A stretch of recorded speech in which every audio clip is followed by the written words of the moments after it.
जय श्री कृष्णा। बच्चों, कल हमने भगवत गीता के पहले अध्याय अर्जुन विषाद योग का 33वां श्लोक पढ़ा था।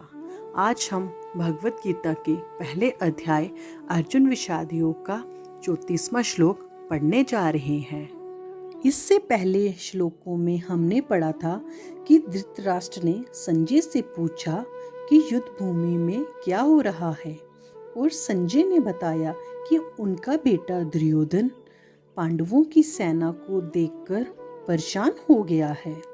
वह अपनी परेशानी को शांत करने के लिए अपने गुरु द्रोणाचार्य के पास जा रहा है और उन्हें ये बोल रहा है, देखो, पांडवों की सेना के साथ आपका शिष्य धृष्टद्युम्न भी है, जिसको आपको मरने का वरदान भी प्राप्त है। जब आपको पता था कि धृष्टद्युम्न को आपको मारने का वरदान मिला है, फिर भी आपने उसे अपना शिष्य बना दिया। और अब देखो, पांडवों की सेना में कितने महारथी शामिल हैं, जो अकेले 10,000 सामान्य योद्धाओं के बराबर ताकत वाले हैं, जो वीरता में भीम और अर्जुन के बराबर हैं, जिसमें धृष्टकेतु, चेकितान, काशी के वीर राजा, सुभद्रा के पुत्र और द्रौपदी के पुत्र भी हैं। फिर दुर्योधन ने कौरव पक्ष में मौजूद सभी महान सेनापतियों का नाम लेना शुरू कर दिया और उनकी वीरता का गुणगान गाने लगा, जिनमें कर्ण, कृपा, अश्वत्थामा, विकर्ण और भूरिश्रवा जैसे योद्धा हैं, जो मेरे लिए अपने प्राण देने को तैयार हैं। हमारी सेना की ताकत असीमित है और पांडव सेना की ताकत सीमित है। इसीलिए मैं अब कौरव सेना के सभी सेनापतियों से आह्वान करता हूँ कि वह भीष्म पितामह को पूर्ण समर्थन दें, भले ही आप अपने संबंधित राजनीतिक बिंदुओं की रक्षा करें। तब कुरु वंश के सबसे बूढ़े व्यक्ति गौरवशाली पितामह भीष्म ने शेर की तरह दहाड़ लगाई और दुर्योधन को खुशी देते हुए बहुत जोर से शंख बजाया।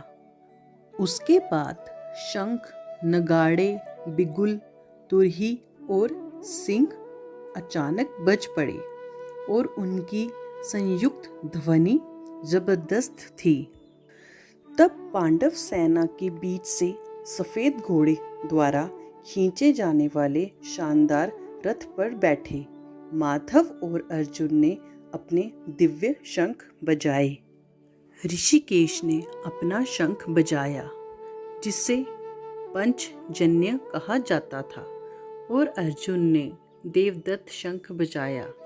भीम अत्यधिक खाने वाला और कठिन कार्य करने वाला अपना शक्तिशाली शंख बजाता था, जिसे पोंड्रा कहा जाता था। युधिष्ठिर, नकुल और सहदेव ने भी अपने अपने शंख बजाए। उत्कृष्ट धनुधर और काशी के राजा महान योद्धा शिखंडी, धृष्टद्युम्न, विराट और अजय सत्यकी ने भी अपने अपने शंख बजाए। फिर उसके बाद द्रुपद, द्रौपदी के 5 पुत्र और सुभद्रा के पुत्र महाबाहु अभिमन्यु सभी ने अपने अपने शंख बजाए।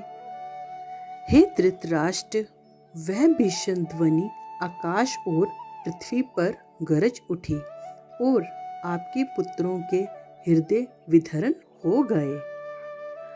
उस समय पांडु पुत्र अर्जुन, जिनके रथ के ध्वज पर हनुमान का प्रतीक था, ने अपना धनुष उठाया। हे राजन, आपके पुत्रों को अपने विरुद्ध खड़ा देखकर अर्जुन ने श्री कृष्ण से ये बातें कही।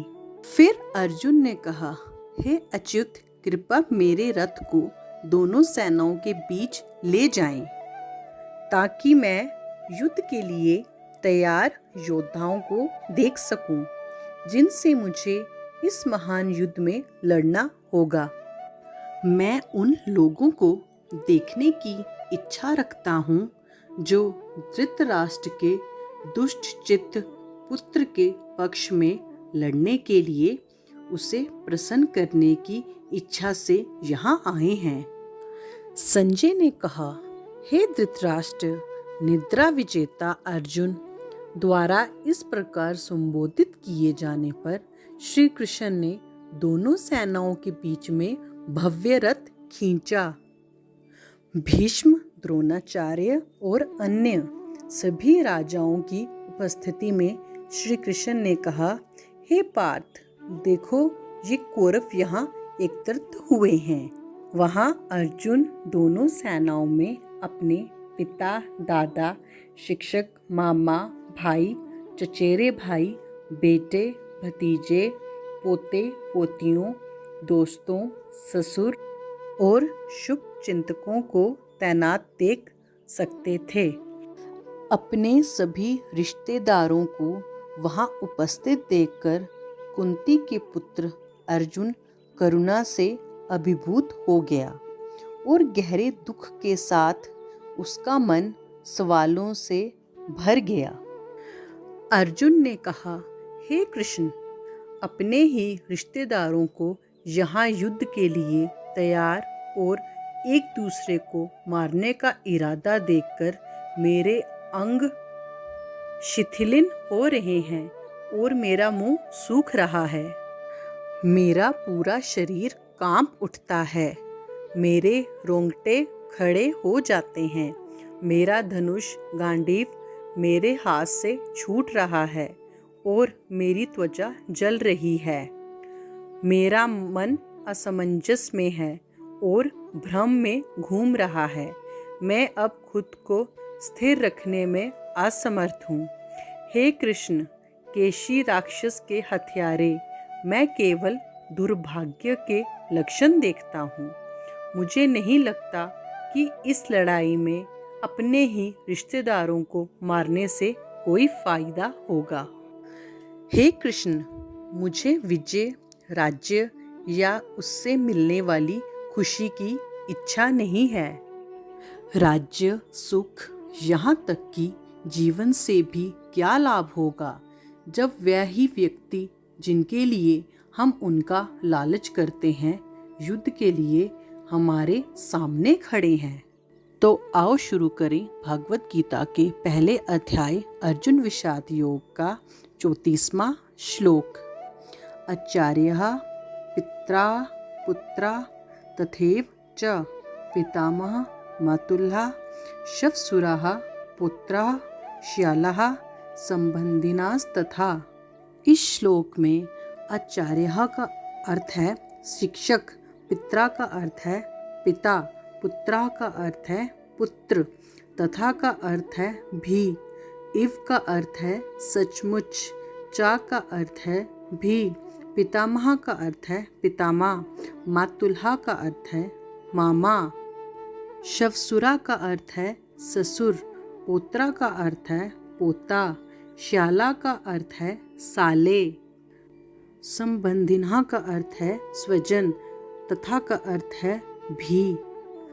इस श्लोक की व्याख्या है, अर्जुन ने युद्ध के मैदान में योद्धाओं की विशाल भीड़ को देखा और उनके साथ अपने संबंधों पर विचार करना शुरू कर दिया। उनके शिक्षक द्रोणाचार्य और कृपाचार्य, दादा भीष्म और सोमदत्त, भूरिश्रवा, कुंती भोज, पुरुजित, शल्य और शकुनी उनके मामा थे। सो कौरव उनके चाचा धृतराष्ट्र के पुत्र थे। उनके बेटे, पोते और कई अन्य रिश्तेदार मृत्यु तक लड़ाई के लिए तैयार होकर वहां इकट्ठे हुए थे।